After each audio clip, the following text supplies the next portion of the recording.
One love, one heart, let's get together and... Greetings from Castle Goring, from Mickey, Aurora and from me.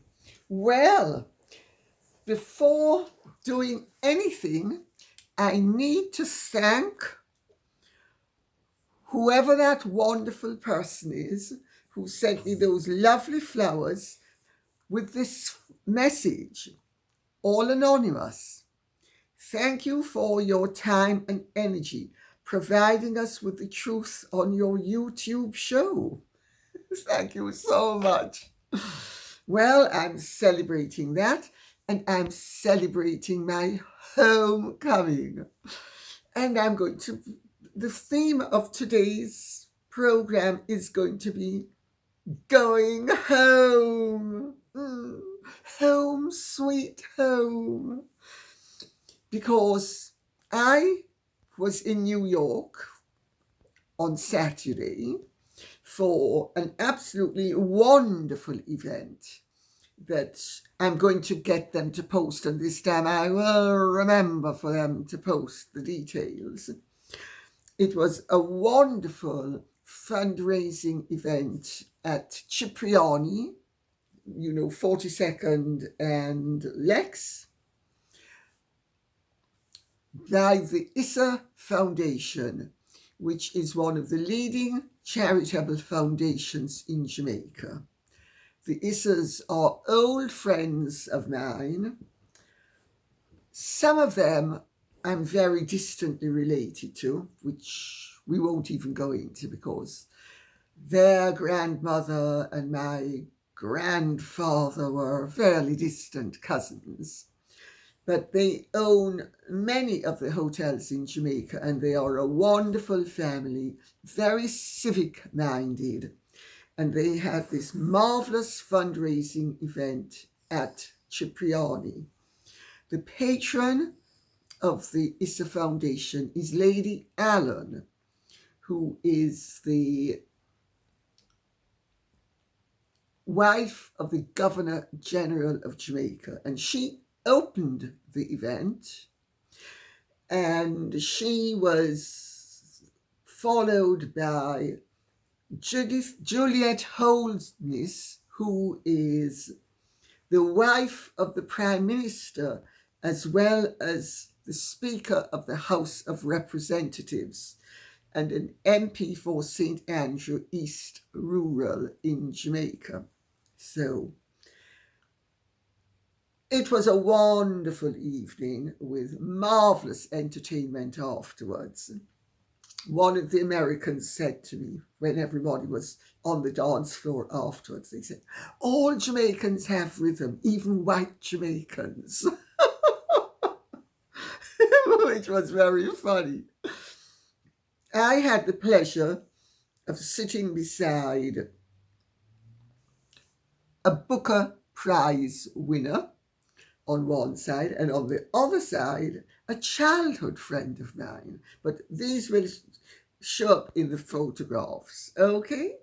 But it was a marvelous, marvelous evening. And after dinner, they had entertainment by Gramps Morgan, Third World, Luciano, and Kumar. Really great entertainment. So I sort of felt as if I was at home, which in a way I was. And I have to tell you, I was struck yet again by how wonderfully cutting edge and avant-garde Jamaica has always been in terms of race relations and inclusivity, because all Jamaicans are Jamaican first and foremost. And the harmony that reigned and the wonderfully collective spirit was just amazing. A lesson that other countries could learn from. And nobody was exploiting anybody else. In fact, everybody was there to contribute.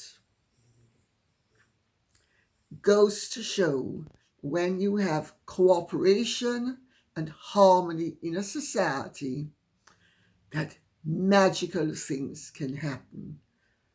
Quite unlike in other societies with other people, but we're going to get there in a moment.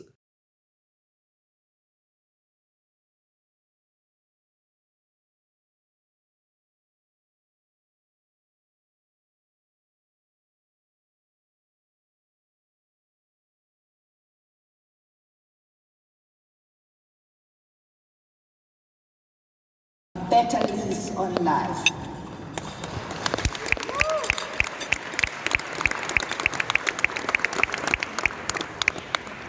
Under the visionary leadership of Paul Issa, chairman of the Issa Trust Foundation, and Diane Pollard, president and CEO, the foundation has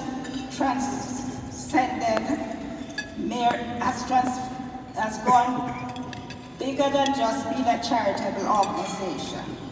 They have evolved in a beacon of hope for communities across Jamaica, especially in the parishes of St. Mary, St. Anne, St. Elizabeth, and Westmoreland.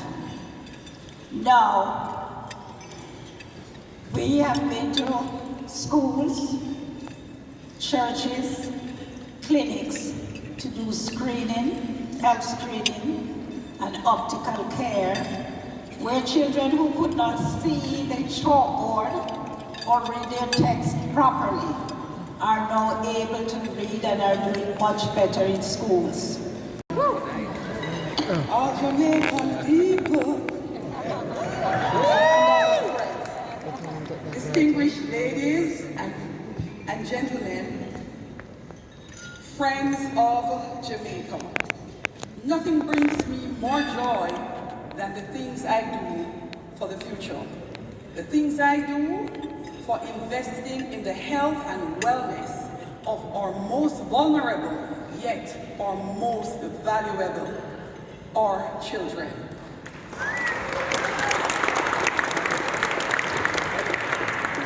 I'm always pleased to answer the call from Paul and Diane and the Issa Trust Foundation, because I know that this is a call to action for a worthy cause, and I'm thankful to them for always calling. This is no ordinary fundraiser. And guess what? I am more than pleased to abandon my plans to sing for my supper tonight, because there are way better singers in the house. It is a pleasure to be here for such a worthy cause, and yet to be able to enjoy the music of amazing Jamaican treasures like Gramps Morgan, Kumar, Jam Messenger Luciano, and of course, the timeless Third World. Let's give it up for these great Jamaican cultural ambassadors. And by the So, now we get down to the nitty-gritty. Because Meghan went home. Yes, she did. Talk about seeing others and just latching onto them and going, squeeze, squeeze, let me see how much milk I can get out of this cash cow. Oh. But before we start on Meg's baby going home, so touching. And didn't she make a point of it? So touching. We are going to start off with something that I was sent last week that is finally breaking. It's by Megapocracy, who says to me, on the 3rd of May 2024, the State of California Office of Attorney General listed Archewell or Archewell, or however it's pronounced this week, Foundation as being delinquent for failing to submit the annual required filings for the 22 fiscal year. Aurora and Mickey, come here and console Motty on behalf of Megsie baby. It's so cruel.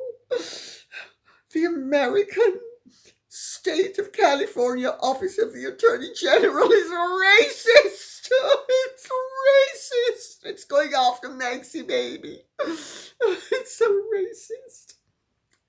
Quotations. An organization that is listed as delinquent is not in good standing and is prohibited from engaging in conduct for which registration is required, including soliciting or distributing charitable funds. End of quote. The annual registration renewal form, which is also required to be filed, requires an answer to whether there has been any theft, embezzlement. Next, it's like,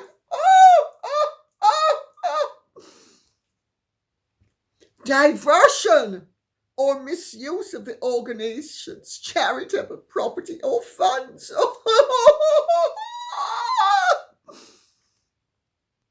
Still question how Archewell only made $4,000 of investment income with approximately 8 to 9 million in the bank. Cough, cough. There's a penalty of perjury for knowingly making a false declaration, but of course, if you unknowingly make it, I think it's just innocent. Mr. Justice Warby, are you gonna step up to the plate? I wonder who at Archewell will end up signing the declaration. Well, you can depend on it. It's not going to be Megsie baby or H. Not a chance. They're not going to put themselves in the line of fire. Not a chance. Well, thank you for this. And yes, I questioned some months ago how it was that the amount of interest earned reflected, if I recall correctly, and I could be wrong, I'm not great on figures, but it reflected $222,000 for the year that was earning interest. But the 8 to 9 million that was in the bank seems to have been quickly moved in and quickly moved out, and it had to have been moved out, otherwise it would have earned interest. So, cough, cough as well. You're coughing. Well, I'm not going to give you any throat lozenges, my dear. Let's wait and see what good excuse they come up with, because they're going to come up with an excuse after all. I was Rachel Zane in a previous life. Now I am Ngozi Fulani number 2. I am. I've become a Nigerian aristocrat. I've been endowed with aristocracy. Yes, I have. Well, to be a little bit more serious, although quite frankly the whole situation is so farcical that really a huge degree of levity is called for when dealing with it. Kay Thompson says, a Nigerian hair. Hi, Kay Thompson. Do you know, actually, it just popped into my mind and I'm going to say it. The very first person who ever shone the light of reality where I was concerned with Meghan was a Nigerian guest at a wedding here who lived in Sweden and was over in Britain for a wedding that was being held here. It was a Nigerian. Just remember that. And I'm sure if anybody wishes to investigate the accuracy of that statement, if they go back into the videos, not that I'm suggesting anybody should do it, they will see that it happened some time ago. Anyway, a Nigerian hair. Many Nigerians, I then interject again, are wonderful, honest, straightforward and decent people. I laughed at the number and quality of dancers welcoming them. Low quality, bland, just so very underwhelming. K. Thompson, you've got to be a racist. I don't care that you're Nigerian. You're still a racist. Anybody who doesn't like Meghan is a racist, including those people in California. Honestly, according to Nigerian hospitality standard, nothing to see here. People who win Big Brother, beauty pageants, etc., get better receptions than this. I love it. And Harry inspecting the guards. How many guards in the formation? 8? That really gave me a belly laugh, me too as well. I think, though, that people who are not in the know as to these things will have been duped. Guys, a quick online search will help put things into perspective. Plus, the president refused to meet them. Can't see any interaction with the more highly sophisticated, more educated, cosmopolitan people from the southern part of Nigeria. I see Meghan with older women, not women in her age bracket. Such a waste of time and effort. So underwhelming. Nevertheless, my dear K. Thompson, let's give credit where it's due, because we need to reward Ari Emanuel and James Holt. I hope James Holt didn't go cruising in Nigeria. Hope he didn't. I'm sure he didn't. He wouldn't have. But I just know that Nigeria isn't user-friendly to everybody. So anyway, let's give credit where it's due. The whole trip was very well organized to draw attention to Nigeria itself, as well as to Meghan in her position as the primary force in that relationship, with Harry very much relegated to being the subservient, the secondary position, the spare yet again. My goodness, isn't destiny quite something else? He just can't escape being a spare part. Poor H. Doria, bring me some weed. I need to cheer myself up. And while we're at it, actually, Aurora, Mickey, wake up. Go get some Coke. Maybe we can beam it over to H so he can be invigorated after all. Coke reaches the parts that other beverages don't reach. Coke beats Pepsi every time for certain things. Yes, it does. Oh, I'm so naughty. Oh, naughty. And I prefer Pepsi to Coca-Cola, actually. Anyway, did you notice Meghan saying at the Lagos State Government House thing, and I'm going to call it a thing because it was nothing else but a thing, that she was very grateful and very humbled by the welcome that they had received. And then she said as well, on Sunday. Today is Mother's Day in America. So it feels appropriate that although, of course, we are missing our children, I'm missing my babies.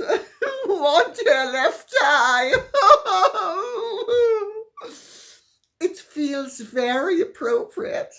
Isn't it wonderful how quickly a good actress can recover, switch from one emotion to another, from extreme grief, one tear left eye, to perfect normality and upbeat. It feels very appropriate to be in the motherland and amongst family. In the motherland and amongst family. And she called it her home. Nigeria is her home. She's gone home. What about Germany? What about Britain? What about all the other countries?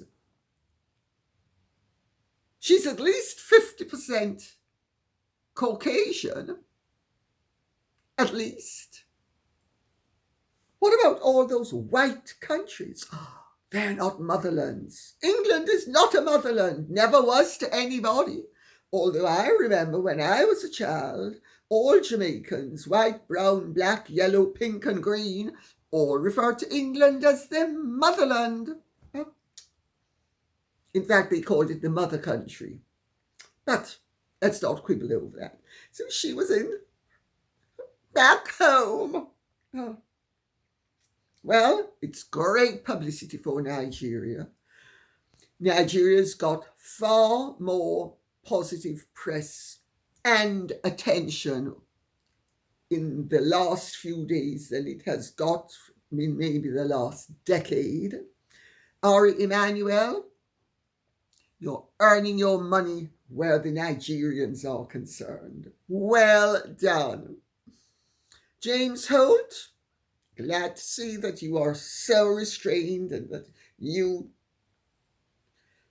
organised a really good trip on behalf of Megsy Baby and H, and you're earning those hundreds of thousands of dollars from Archewell that you are on the books for. You're doing well. So it was a win for Nigeria, PR-wise. It certainly was a win for Megsy Baby. Not such a win for H, but they did manage to get across that he's a royal highness. So, having said that, the downside is Meghan showed yet again that not only does she give the message that she is an irretrievable creature of the night, but that she dresses accordingly even during the day. But we will get there in a minute, because Faye says it looked like she was having her Meg Ryan moment, only not faked, when she was being lavishly praised at the military do by the woman calling her Princess Meghan and saying how proud they are to have her as one of their own. She was lapping it up like there was no tomorrow, wasn't she just? You got a clue as to why Harry, and before him Corey Vitiello, and before him Trevor Engelson, were absolutely, totally convinced as to her sincerity. Nobody conveys pleasure the way Megsy Baby does. The thrill of it all.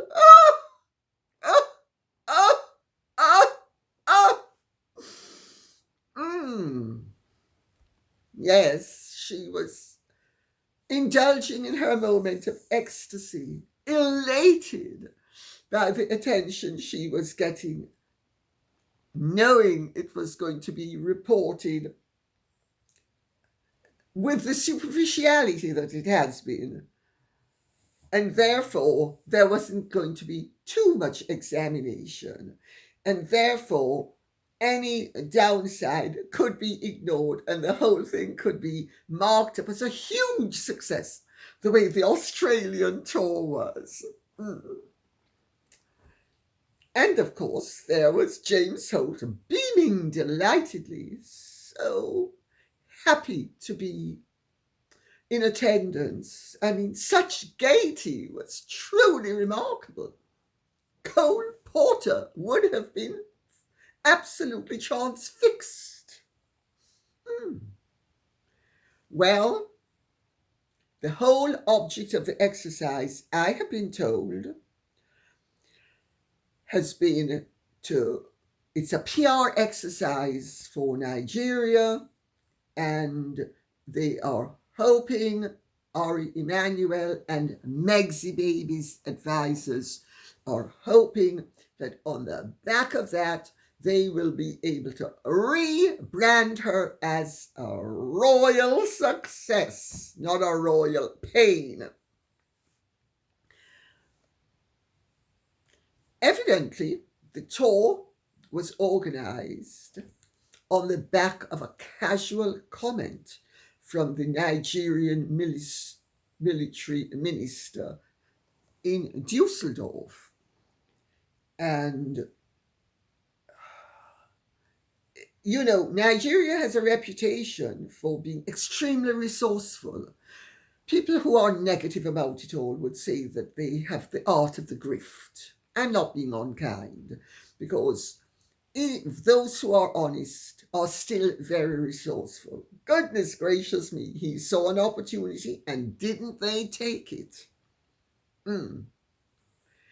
And with the connivance, in fact, at the insistence of the Sussex team, they have made sure that they have converted this into as royal a tour as it's possible for people who are not allowed to classify themselves as royal to have possessed.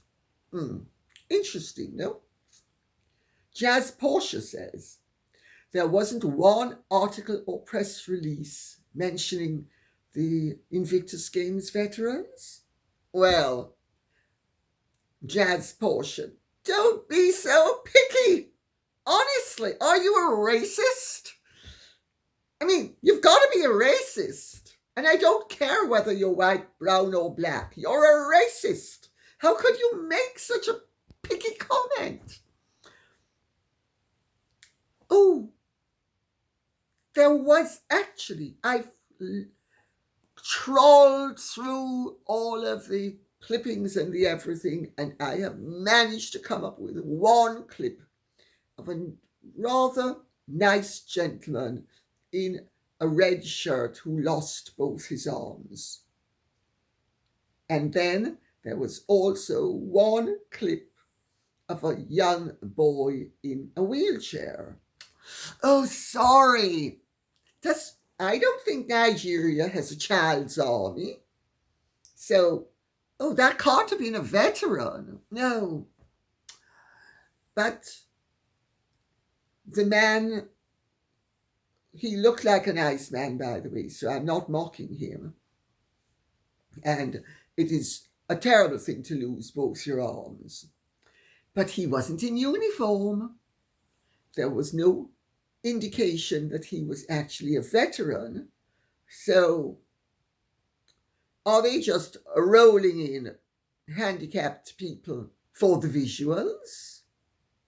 I mean, that would be truly deeply offensive to anybody who has ever had anything to do with the handicapped world, and especially to people who are genuinely handicapped. That would be cynicism of the highest order. But of course, my understanding is that Meghan didn't want them ruining her fashion parade and her, look at what a humanitarian I am. And I love family. You're family to me. Of course, we all know how she treats true family. Just ask her father, her sister, her brother, the king, the queen, the prince and princess of Wales. And let's stop there. Let's not even ask Sophie. No, we don't need to go there. Just because she spurned Sophie's wonderful abilities so that she actually would have known how to conduct herself. But we won't go there. No, we're not going to go there. I'm not being petty. No, I'm not. The real purpose of the visit was, and this is a direct quote from someone, PR for Meghan, Harry, and Nigeria itself. And Harry got left out and lost in the shuffle. Poor H. Spare to needs yet again. Oh, gosh, life is cruel. Anna Power says, for someone who supposedly studied international relations, to be half naked in a conservative country with the majority of the population Muslim or devout Christians, I interject,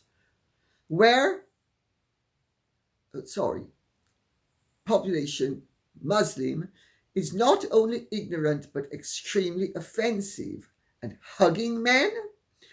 What a shame, and also disrespect to her husband. Well, Meghan's shameless. You don't need to comment on that. We all know Meghan's shameless.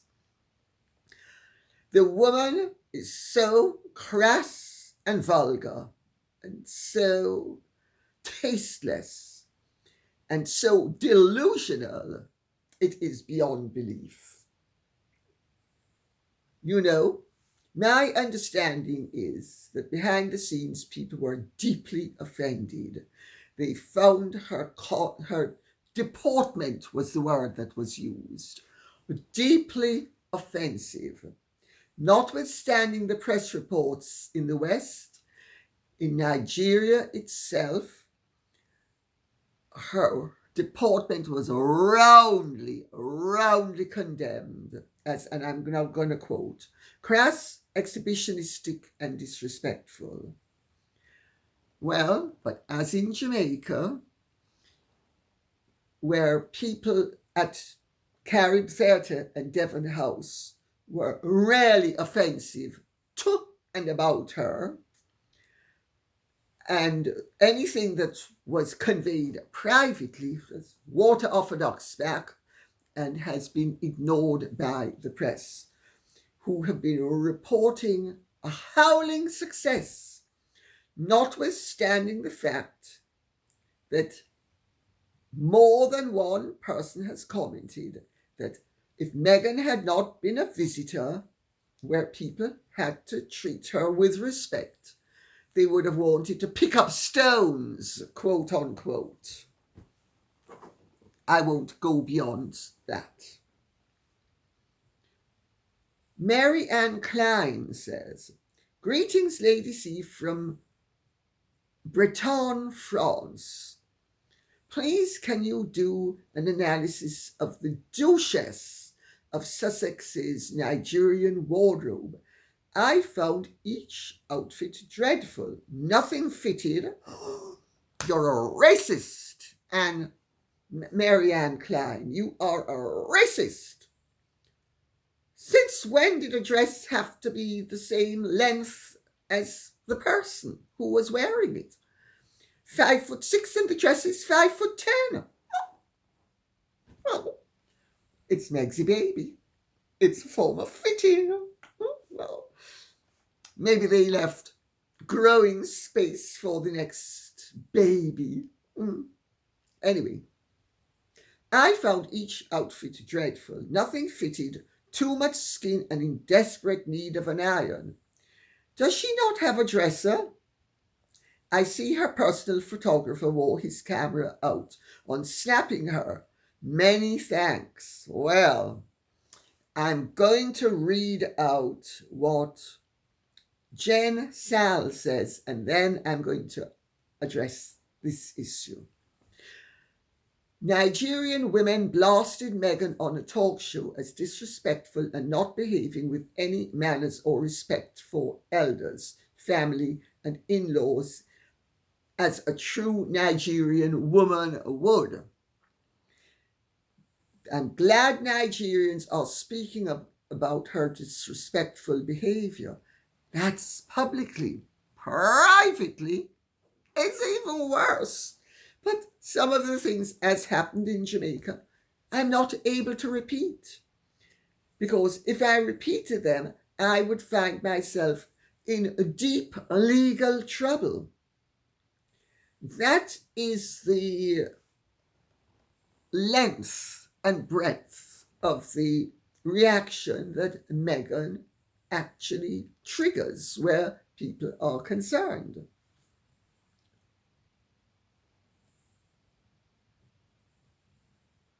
Well, as one of the Nigerian ladies said, and I'm now going to quote because this is really quite funny. Meghan got the first half of her message right, in that she was all very come hither, because Nigeria is a country where people dress modestly. Christian or Muslim, they usually cover themselves from head to toe. Nothing plunging, sleeves, no cleavage, no exhibitionism. Let's cut to the chase. So let me read again. As one of the Nigerian ladies said, Meghan got the first half of her message right. It's the second part that she had trouble with. She wanted everyone to say, "Look at me and F me," when in fact what most people wanted to say was F off. Sorry, I had to read it out. And this was from a very grand Nigerian. Oh, damn. So, now that we know that Meg's baby's attire went down like a lead balloon with the Nigerians, not only publicly but privately, and her deportment and conduct were, but they sent shockwaves through Nigerian society. Because, really, there's only a certain type of Nigerian woman that would have the unmitigated gall and the temerity to behave like that. And they wouldn't even do it in a private house. They would only do it at street level. Let's leave it at that. They would do it actually on the streets. They would not be doing it in a private house or in a restaurant or in a nightclub. Well, maybe a nightclub if they were being very daring, but not in any official capacity, and nothing that required decorum. So here goes. The first of the outfits was on the Friday, where she wore a Heidi Merrick backless halter-9 peachy shade dress, which was at least 4 inches too long for her to go to a school. A school! She wears, now, in Nigeria, it's perfectly okay for women to wear long dresses in the day. There's a difference between a daytime long dress and an evening dress. And what Meg's baby wore to that school was an evening dress that a very daring Nigerian would wear to a nightclub, but would be careful to walk into and out of the establishment more modestly attired. The dress didn't even fit. It was at least 4 inches too long. So the second outfit she wore was a white trouser suit by Altuzara with a white vest underneath. And she wore that to meet the army wives at Abuja. Well, that was the most appropriate of all of the get-ups and costumes which that clown managed to sashay herself, making an exhibition of herself throughout her stay over the weekend. That was, it covered her up. The trousers were a little bit too tight for Nigerian modesty, as someone pointed out to me, but I'm not going to be petty. I'm going to cut her enough slack to say, well, if she wanted to exhibit roses are red, grass is green, I hope you like my legs, and I know you'd better love what's in between. Hint, hint. I'm spectacular. I'm hot.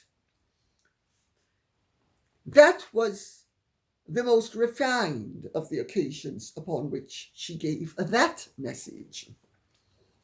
So on the Saturday, we now have a wildly inappropriate black and beige animal print midi dress with below the bust.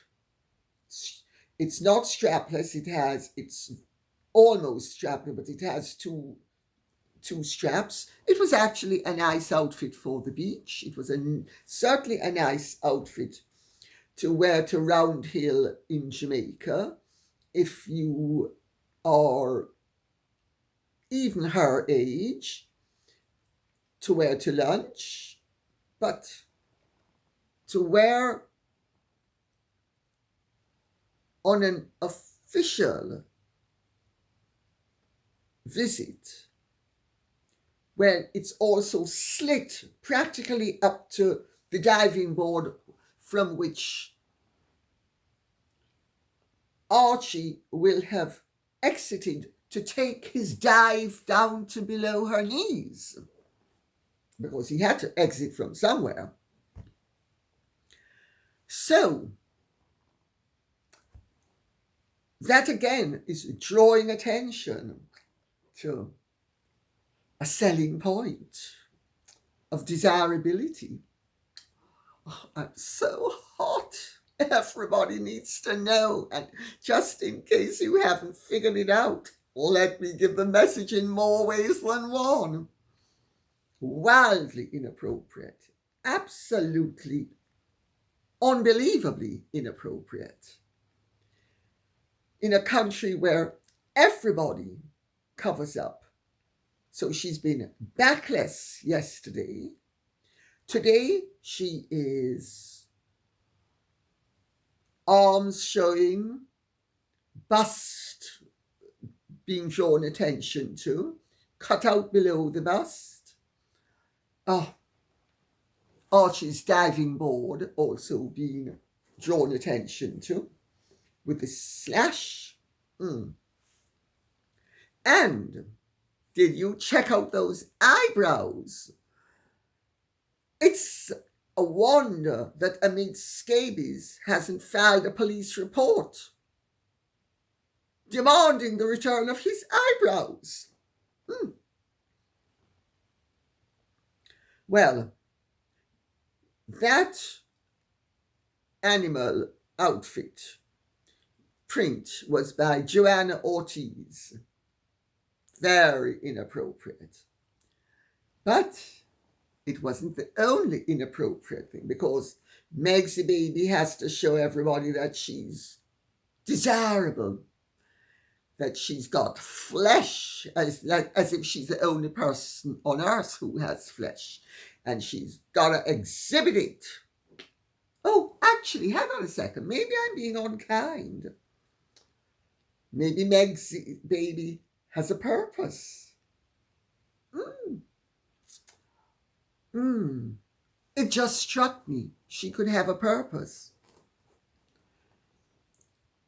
She's showing not only how hot she is, but she's the ideal model maybe she should be subsidized by a Nigerian billionaire. That's a possibility. Well, the fourth dress, which she wore to a luncheon at the Ministry of Defense, again, it's an evening dress in the day. Strapless, that at least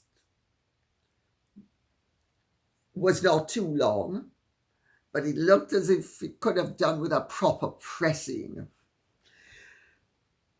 It's by St. Agnes Studio, if that's how it's pronounced. I have no idea, never heard of it before. It's certainly not some designer that's been on my radar, but then what would I know? I've only been familiar with the down-market brands like Lanvin, Balenciaga, Givenchy, nothing chic like the truly wonderful stuff that Maxie Baby wears. I'm so deprived. Wildly inappropriate. A strapless evening gown at lunch. Interesting. Where everybody else in every single photograph, and every female especially, is totally covered up. Maxie Baby's wares are on display. Advertising for what? Oh, well, I don't think we need to go there. So number 5 was a dire, absolutely dire, and it was called dire as well. Spaghetti strap red dress by Orire, which showed that she's still not got the art of wearing suitable undergarments, unless, of course, she's trying to defeat certain rumors that have arisen by making it apparent that she has a very flaccid tummy. Maybe the message was being delivered with a purpose. I don't see why else the message would have needed to be given in the first place. But again, totally unsuitable. All that flesh being shown. She may be very proud of her body. I'm sure it served her very well. But a few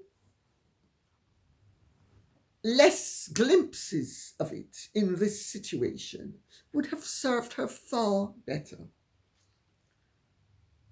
So, come Sunday, we now have the only appropriate outfit of the whole of the trip, with the possible exception of the white trouser suit, whose trousers were a little bit too well fitted because it drew attention to that which Meghan has to offer. She wore the white Carolina Herrera blouse that should be paired with the voluminous black taffeta ball gown skirt that she wore to the Bob Marley One Love premiere in Jamaica, and she separated it and wore a black vest instead. Well, this time she wore the blouse without the skirt. She, in fact, had an Aso-Oke skirt given to her by the Nigerian Diaspora Commission. And she was actually photographed with a child in a wheelchair. Goodness gracious. I think somebody needs to ask if Nigerian children are veterans of warfare. I know they're not. But why is she being photographed with a child in a wheelchair? Oh, good photo op. My goodness, the cynicism at play is beyond belief. But at least the skirt was modest, and with the blouse it was modest. She should have looked like that throughout the whole of the trip, instead of looking like Totty advertising her wares.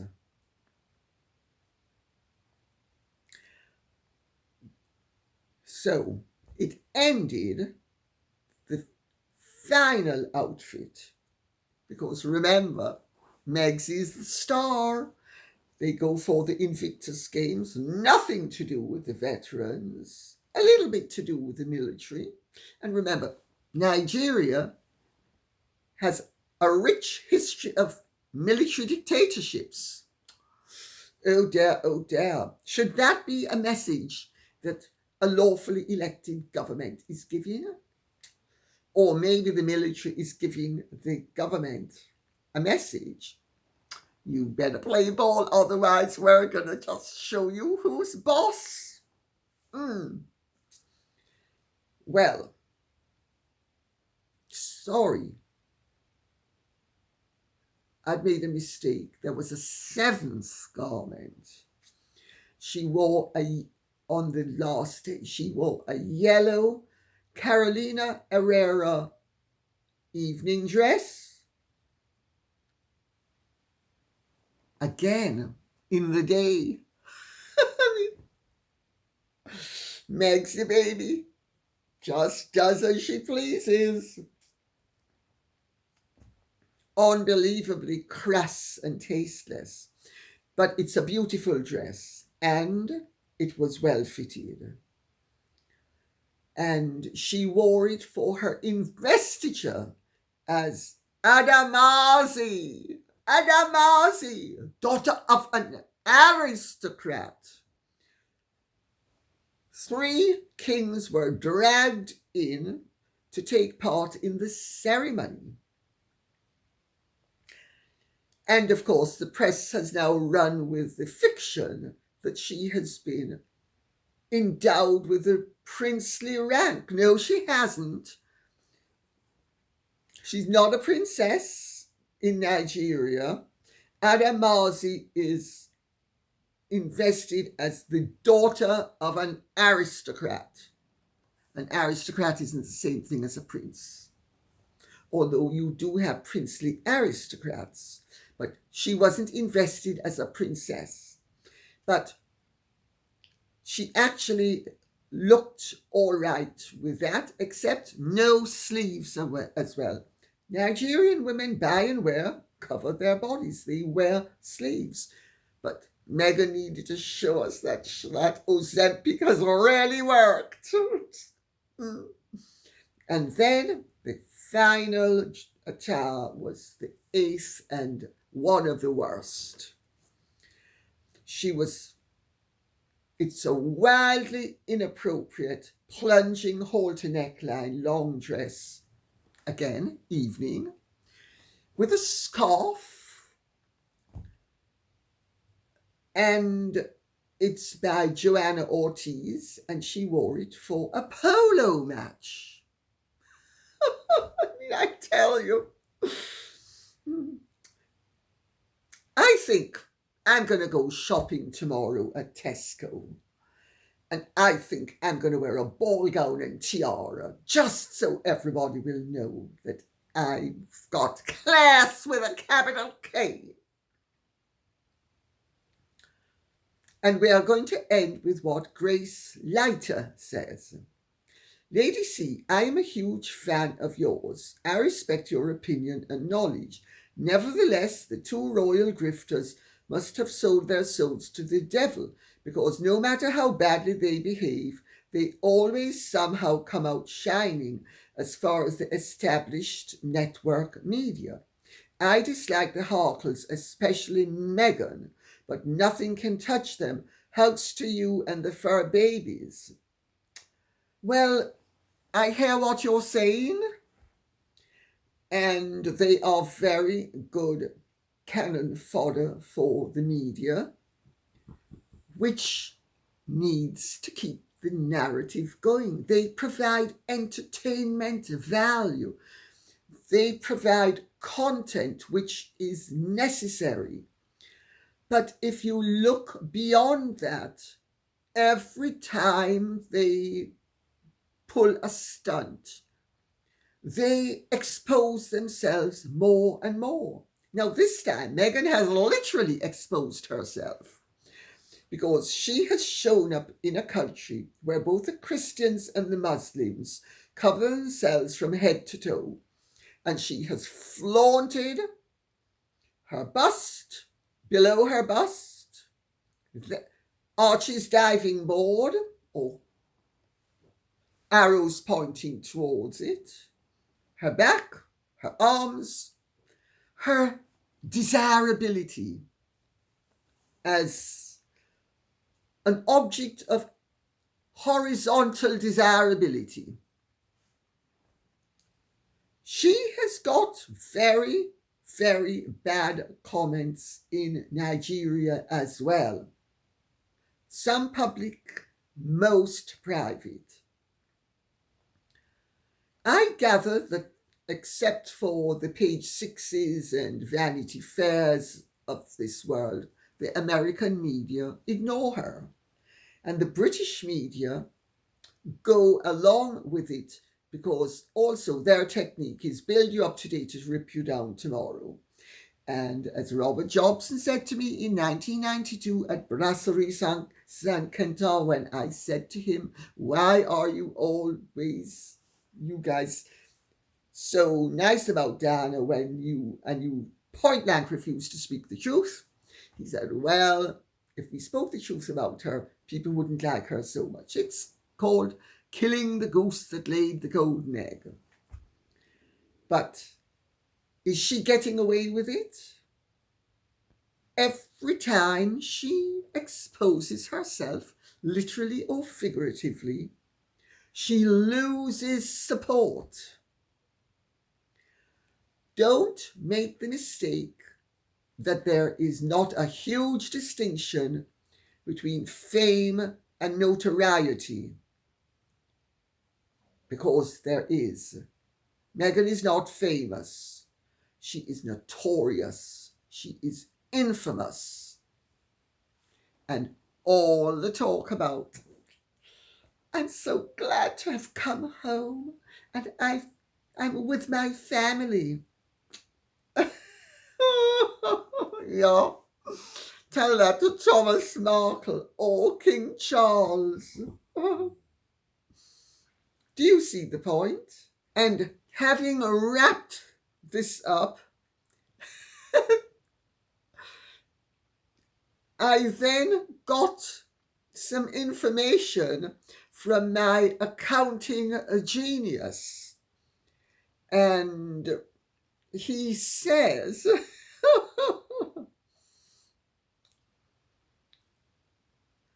the Archewell Foundation may be about to fall to bits irretrievably.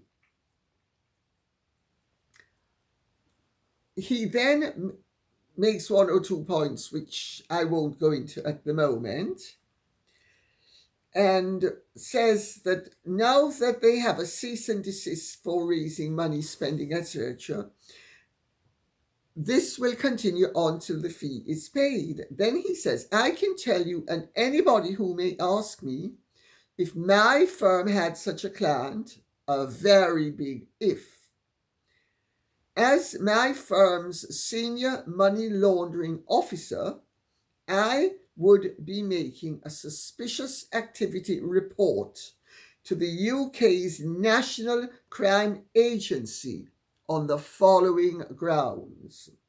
1. No clear indication as to the source of funds.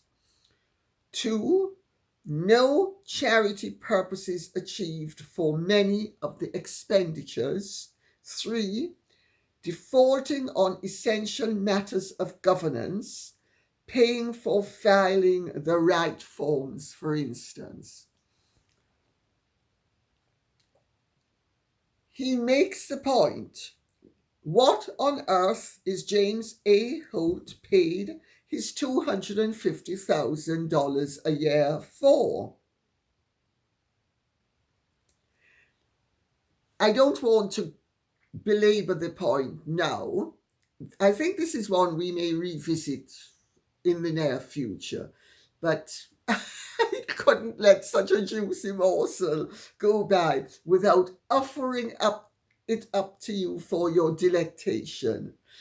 And on that note, I will now say thank you very much for listening. I hope this has been of some interest to you. If it has, please keep the questions and comments coming in so I will know what you would like us to be addressing. Okay? Thank you. Godspeed. And if you have truly enjoyed this, would you care to like, share, subscribe, press the notification bell, and take good care? I think we have fun and games awaiting us. Bye-bye.